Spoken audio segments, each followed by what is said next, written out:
Astro பக்தி tax என்ற இந்த காணொலி மூலம் சந்திப்பதிலே பெருமகிழ்ச்சி அடைகிறேன். வணக்கம் நேயர்களே. பொதுவாக கிரகங்கள் பெயர்வது அப்படின்றது உண்டு. இப்போ சந்திரனானவர் 2 நாள் அப்படின்றது நமக்கு டெய்லி பெயர்ச்சியில் வருவார். மாத பெயர்ச்சி கோள்கள்னு சிலதற்கு அதில் சூரியன் பெயர்ந்து வருவார். சுக்கிரன், புதன், செவ்வாய் இவங்கெல்லாம் வருவாங்க. ஜோதிட அடிப்படையில் குஜாதி ஐவர் அப்படின்னு சொல்லுவோம். செவ்வாய், சுக்கிரன், புதன், குரு மற்றும் சனி இந்த 5 பேரும் ஒரு கூட்டாக இருப்பார்கள். இவர்கள் பெயர்வதனாலே சில முக்கிய நிகழ்வுகளை நாம் பார்க்க வேண்டியிருக்கும் அப்படிங்கிறது ஒரு கணிப்பு. ஏன்னா சந்திரன் தினமும் பெயர்வது ராசி பலன்னு தெரியும் உங்களுக்கு. மாத பலன்கள் பார்க்கும்போது சூரியன் பெயர்வதாக அமைந்துவிடும். இந்த கிரகங்கள் 5 குஜாதிகள் மாறும்போது இவர்கள் தசை நடத்தும் போதும் மாறுவதனாலும் நல்ல சில பலன்களையும் தீய சில பலன்களையும் தொடுப்பார்கள் அப்படிங்கிறது வழக்கம். அப்படி பார்க்கும்போது செவ்வாயானவர் வருகிற ஜூன் மாதம் 6ஆம் தேதியிலிருந்து ஜூலை மாதம் 28ஆம் தேதி நாள், நார்மலாக 45லேருந்து 47 நாள் அப்படின்னு கணக்குண்டு. அதாவது ஒரு சைக்கிளில் அவர் மித்தமாக வந்து நிற்கும்போது ஒரு வருஷத்தில் 365 நாள்னால் 8 மாதம் 41 நாட்களுக்கு அவர் ஆல்மோஸ்ட் அவருடைய இடத்துக்கு நேர் போய் வந்துட்டுருப்பார் அப்படிங்கிற கால்குலேஷன் உண்டு. அதாவது மேஷ ராசிக்குள்ளே வரத்துக்கு திருப்பியும் வரதுக்கு சைக்கிள். இப்போ கடகராசியிலே இருக்கக்கூடிய இந்த செவ்வாயானவர் நகர்ந்து சிம்ம ராசிக்கு போகிறார் அப்படிங்கிற ஒரு நிகழ்வு. இதில் என்னங்க சிறப்பு இருக்குது அப்படின்னாக்க, கடகராசி அப்படிங்கிறது செவ்வாய்க்கு நீச்ச வீடு அப்படின்னு சொல்லுவோம். அவருடைய தன்மையை குறைத்து கொள்ளக்கூடிய வீடு. அப்போது நீச்சத்திலேருந்து வெளியில் வருகிறார், இனிமேல் உச்சத்தை நோக்கி பயணம் செய்ய போகிறார் அப்படின்னு ஆகிடும். உச்ச வீடு எதுனா அங்கே நேராக மகர ராசிக்குள்ளே வரும்போது அது உச்சத்தில் வந்துடுவார். அப்போது நீச்சத்தை விட்டு வெளியில் வரக்கூடிய இந்த நிகழ்வு எப்படி இருக்கும் அப்படின்னு பார்க்க வேண்டியிருக்கும். ஏன் பார்க்கணும்?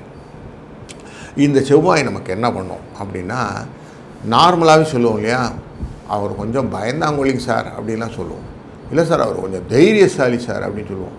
இந்த பயந்தாங்கோழி தைரியசாலி இந்த ரெண்டுத்துக்கும் டிஃப்ரென்ஷியேட் பண்ணும்போது தைரியத்தை அதிகமாக கொடுப்பது இந்த செவ்வாய். அதே போல் திடீர்னு எதிர்பார்க்கலைங்க, அடிபட்டுடுச்சுங்க, ஆக்சிடெண்ட் ஆகி போச்சுங்க, காயப்பட்டுடுச்சுங்க, ரத்தம் வந்துடுச்சுங்கலாம் சொல்கிறோம் இல்லையா, இதற்கு காரகத்துக்குமாக இந்த செவ்வாய். திடீர்னு போனேங்க ஹாஸ்பிட்டலில் ஆப்ரேட் பண்ணணும்னு சொல்லிட்டாங்க சார், என்னென்ன காரணம் புரியலைங்கன்னு இந்த கத்தியை வைக்க சொன்னாலே அங்கே செவ்வாய் வந்துடுவார். பெண்களுக்கு இந்த மாதவிடாய் கோளாறுகள்லாம் சில வீட்டிலாம் இருக்கும், நிறைய ப்ளீட் ஆகிறதெல்லாம் சொல்லுவாங்க, இது இந்த செவ்வாய். அது மட்டும் இல்லை, இந்த செவ்வாய் தான் நிதி திட்டங்களை ஏற்படுத்தி கொடுப்பார். செவ்வாய் தான் பூமி அப்படிங்கிற இந்த நிலத்தை வாங்குவது அப்படிங்கிறது, அப்புறம் வாகனங்களை பற்றி பேசுவது, கனரகமான விஷயங்கள் எல்லாம் யோசிப்பது, இதை பற்றி யோசிக்கணும். நான் போலீஸ் வேலைக்கெல்லாம் இன்டர்வியூ போகணும் சார், நான் இராணுவத்தில் போகணும் சார் அப்படிங்கிறாங்க இல்லையா, அப்படிப்பட்ட நிலைப்பாடு கொண்டவர்களுக்கு போவீங்களா மாட்டிங்களான்னு பார்க்கணுன்னா இந்த செவ்வாயை பார்க்கணும். பெண்களுக்கு கல்யாணத்தும் போது எப்படி இருப்பாங்க அப்படின்னு மாப்பிள்ளை வீட்டார் கேட்பாங்க.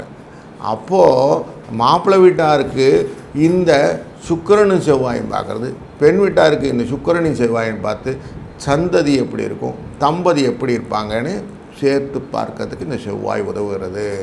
அப்போ ஒரு விஷயம் புரிஞ்சிச்சிங்களா?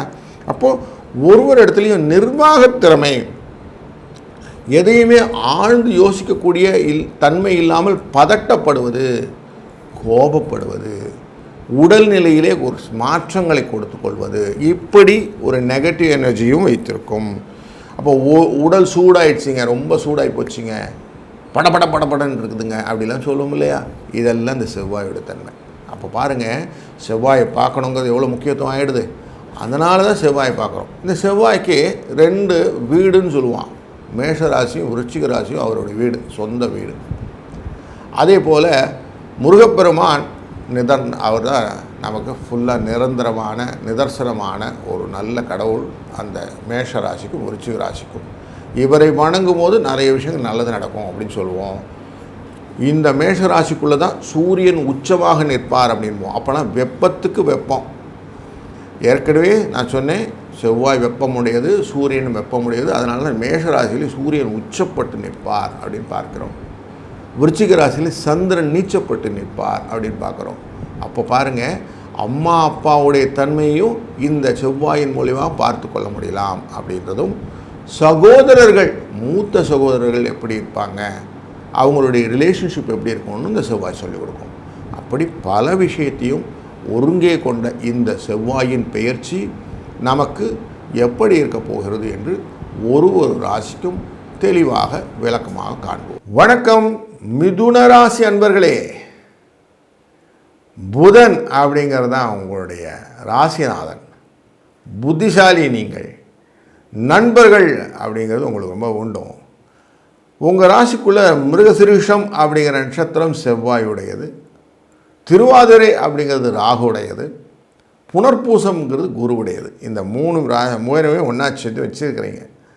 உங்கள் ராசியின் 2ஆம் இடமான கடகராசிக்குள்ளே இருந்த இந்த செவ்வாய் இப்போ 3ஆம் இடமான சிம்மராசிக்குள்ளே பெயர்ந்து போகிறார்.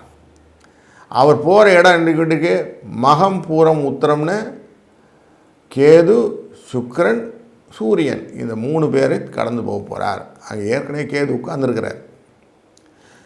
பார்க்கக்கூடிய பார்வை நேராக அப்படி பார்த்தீங்கன்னா இவர் பார்க்குறது ராகுவை பார்க்க போகிறார். அதேபோல் 4ஆம் பார்வையாக பார்க்குறார். 4ஆம் பார்வையாக உங்களுடைய 6ஆம் இடமான விருச்சிக ராசியை பார்க்க போகிறார். பார்வையில் ரொம்ப க்ளீனாக அழகாக வச்சுருக்கார். 9ஆம் இடமான இந்த கும்பராசியும் 10ஆம் இடமான தொழிலையும் பார்க்கக்கூடிய இந்த பெயர்ச்சி மிக முக்கியமாக நம்ம பார்க்க போகிறோம்.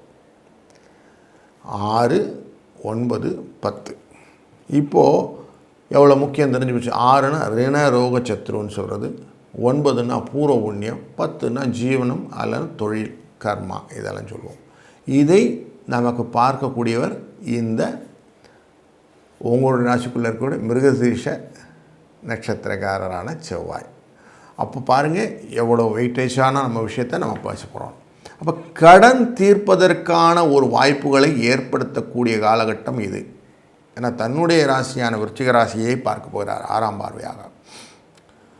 ரிண ரோக சத்ருன்னு சொல்லக்கூடிய மருத்துவ தொடர்பான இந்த சொல்யூஷன் சொல்லுவோம். சார் என்ன நடக்க போகுதுன்னு தெரியலீங்கன்னு வாங்க, கட்டி இருக்குதுங்க ஆனால் பார்த்துக்கிட்டே இருக்காங்க, மருந்தில் கரைச்சிடலான்னு சொல்லிகிட்டே இருந்தாங்க இல்லையா, இப்போ ஆப்ரேட் பண்ணணுன்னு சொல்லுவாங்க. ஆப்ரேட் பண்ணி எடுத்துடலாங்க, ஒன்றும் பிரச்சனை இல்லைன்னுவாங்க. அந்த ஆப்ரேஷன் நல்ல சக்ஸஸ் ஸ்டோரியில் தான் இருக்கும், கவலைப்பட வேண்டாம்.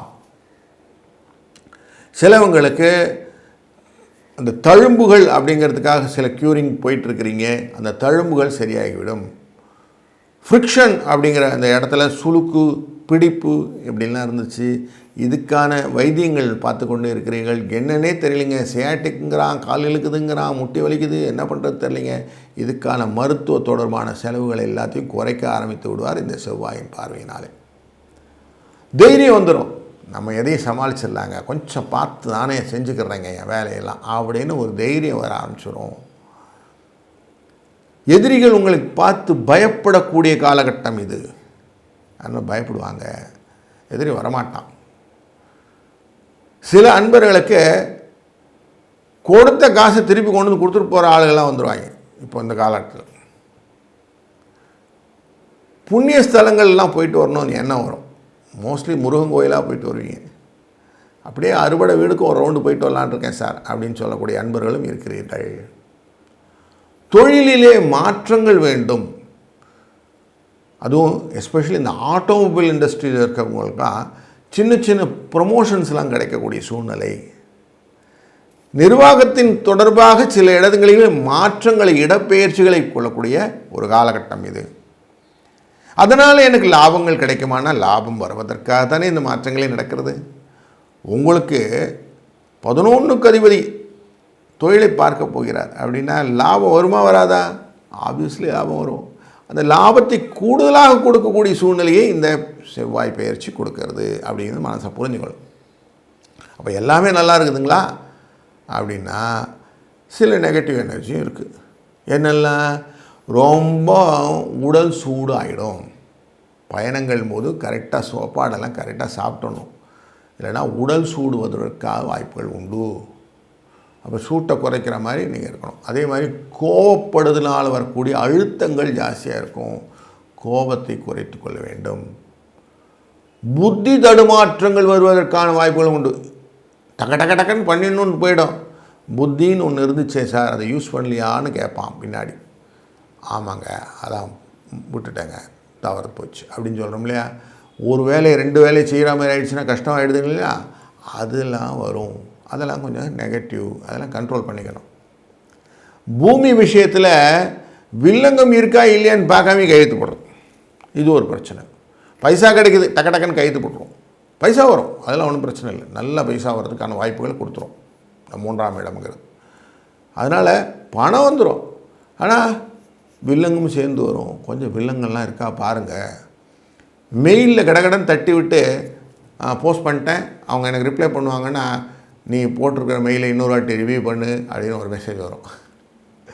அப்போ டீம் லீடர் என்ன சொல்லுவார், கரெக்டாக போடு, நீ பண்ணியிருக்க எல்லாம் தப்பாக இருக்குது, நிறைய ஒர்க் பண்ணணுமா, எக்ஸ்ட்ரா ஒர்க் பண்ணுவீங்க, அதுக்கான ஓட்டி கிடைக்காது. புரியுதுங்களா? அப்போ அதெல்லாம் கரெக்டாக கம்யூனிகேஷன் எரர் இல்லாமல் பார்த்துக்க வேண்டியதும் இந்த காலகட்டம்.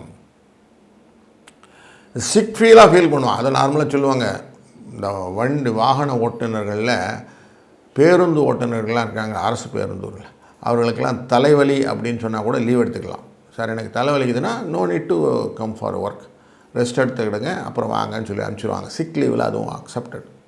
ஏன்னா அவங்க தலைவலியோடு ஓட்டுவாங்க, நாளைக்கு எதனா ஆக்சிடென்ட் எடுத்துனா எனக்கு ஏற்கனவே தலைவலி இருந்துன்னு சொல்லுவாங்க இல்லையா. அப்படி உடல் சிக்காக இருக்கும்போது நீங்கள் தொழில் செய்ய வேண்டிய அவசியம் இல்லைங்கிறத மனசில் வச்சுக்கோங்க.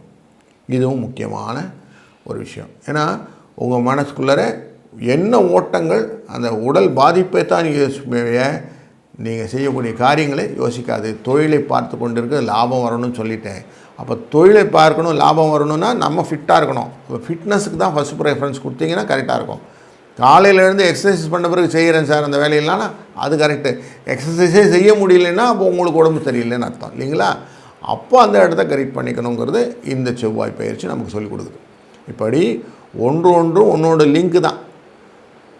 புதன் அப்படிங்கிற இந்த மிதுனத்திலேருந்து பார்க்கும்போது கல்யாண காரியங்கள்லாம் எப்படி சார் நடக்க போகுதுன்னா, குடும்பத்தில் ஒரு குதூகலமான விசேஷமான ஒரு அமைப்புகளை ஏற்படுத்தி கொடுக்கும். அது மூலிமா சுப செலவுகளெல்லாம் ஏற்படுத்தும். ஏற்கனவே குரு உங்களுடைய ராசிக்குள்ளே உட்கார்ந்துருக்கிறார். சுப செலவுகளை எல்லாம் ஏற்படுத்தக்கூடிய ஆப்பர்ச்சுனிட்டியை க்ரியேட் பண்ணி கொடுத்துருவார். அதனால் சுபம் சீக்கிரமேவ விவாக பிராப்திரஸ்து அப்படின்னு சொல்லுவான். அவன் சீக்கிரமாக கல்யாணம் நடக்கக்கூடிய விஷயங்கள் எல்லாம் நீங்கள் ஏற்பாடு செய்யக்கூடிய காலகட்டமாகவும் அமைகிறது. அப்போ தொழில் நல்லா இருக்குது, லாபம் நல்லா இருக்குது, கல்யாணம் நடக்க போதுன்னா சந்தோஷம் இருக்கு இல்லையா. அப்படி நல்ல சந்தோஷத்தையும் நல்ல ஒரு குதூகலத்தையும் கொடுக்கக்கூடிய காலகட்டமாக இந்த செவ்வாய் பயிற்சி அமைவதனாலே நம்ம எப்போ அமைஞ்சாலும் ஆஞ்சநேய சுவாமியை நல்ல வணங்கிடணும் அப்படின்னு சொல்லுவோம். ஏன்னா உங்களுடைய நேர் பார்வையில் இருக்கக்கூடிய மூல நட்சத்திரக்காரர்.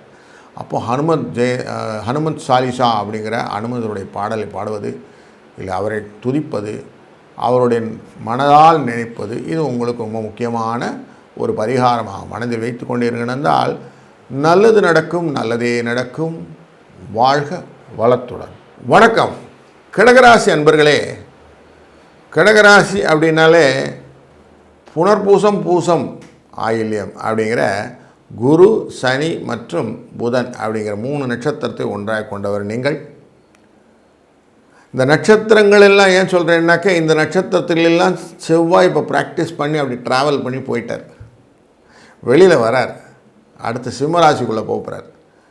உங்கள் கடகத்துக்கு 2ஆம் இடம் அப்படிங்கிற குடும்பஸ்தானத்துக்குள்ளே போகிறார். குடும்பம், வாக்கு, தனம் எல்லா விஷயம் போட்டுக்கலாம். எல்லா காரணம், முகம், மலர்ச்சி, பேச்சு எல்லாமே தான்.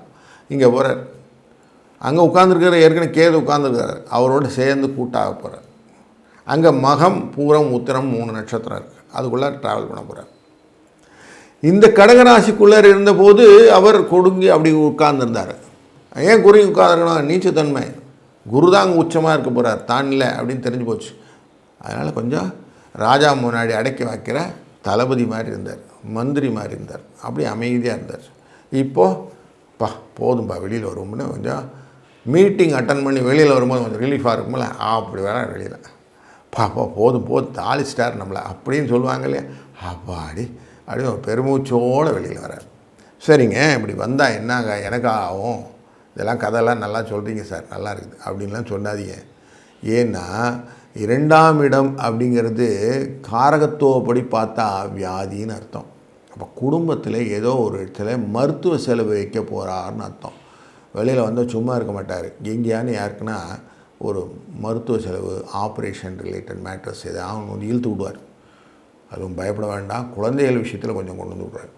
அதனால் கொஞ்சம் அதை எச்சரிக்கையாக இருக்கணுங்கிற காஷனை முதலே கொடுத்துட்றேன். குழந்தைகள் விஷயத்தில் கொஞ்சம் அடிஷ்னலாக கொஞ்சம் கேர் எடுத்துக்கிடுங்க. அவங்கெல்லாம் நல்லா இருக்கிறாங்களா, கரெக்டாக இருக்கிறாங்களா, எப்படி இருக்கிறாங்க, இந்த மேலே ஏதோ கட்டிமாக இருந்துச்சு சார் அப்படின்னு விட்டாதீங்க. அது கட்டி என்னன்னு கொஞ்சம் ஆராய்ஞ்சிடுங்க. புண்ணாக இருந்துச்சு, உடனே புண்ணுக்கு மருந்து போட்டு சரி பண்ணி, காயங்கள் பட்டால் சரி பண்ண வேண்டிய கடமை இப்போ உங்களுக்கு சேர்ந்து விட்டது. பதட்டப்பட வேண்டாம், நிதானமாக செய்வது நல்லது. அதுக்கப்புறம் 8ஆம் இடம் அப்படிங்கிற இடத்தையும் பார்க்க போகிறார்.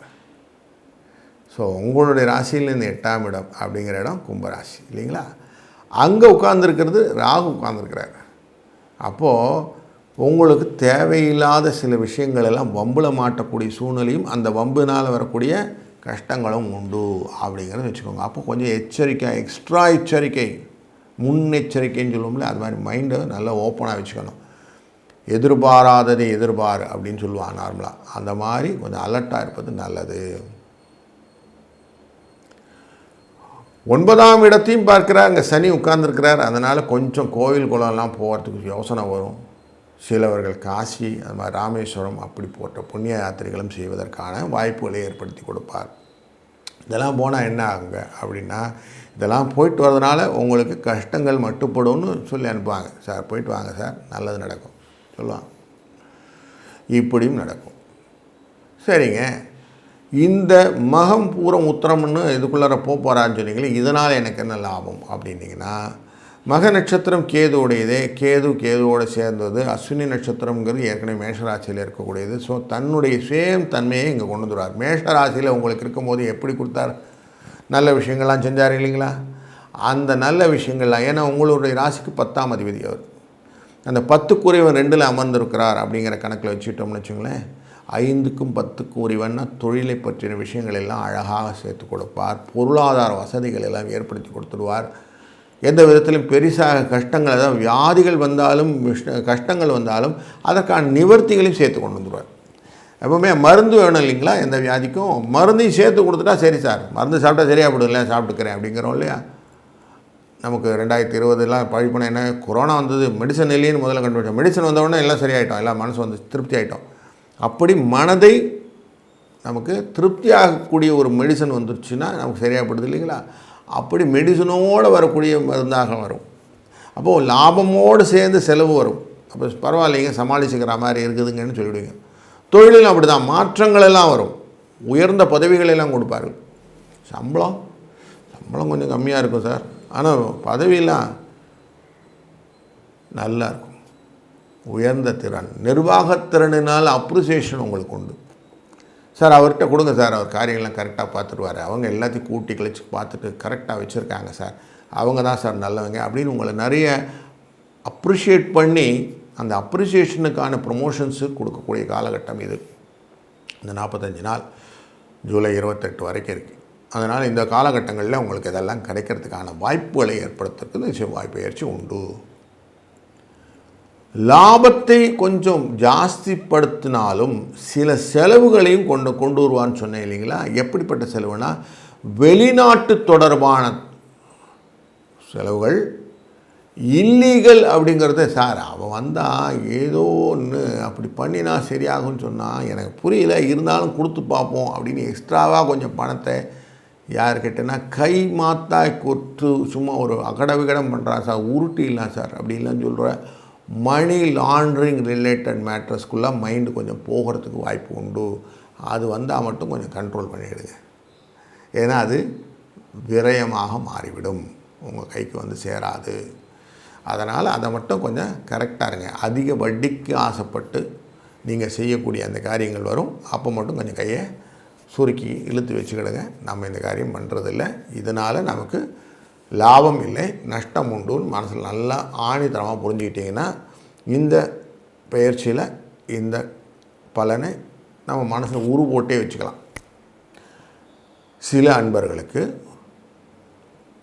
யூக வணிகத்திலே வெற்றிகள் சின்ன சின்ன லாபங்கள் கிடைக்கும். அதாவது ஷேர் மார்க்கெட்டில் குட்டி குட்டி லாபங்கள் கிடைக்கும்.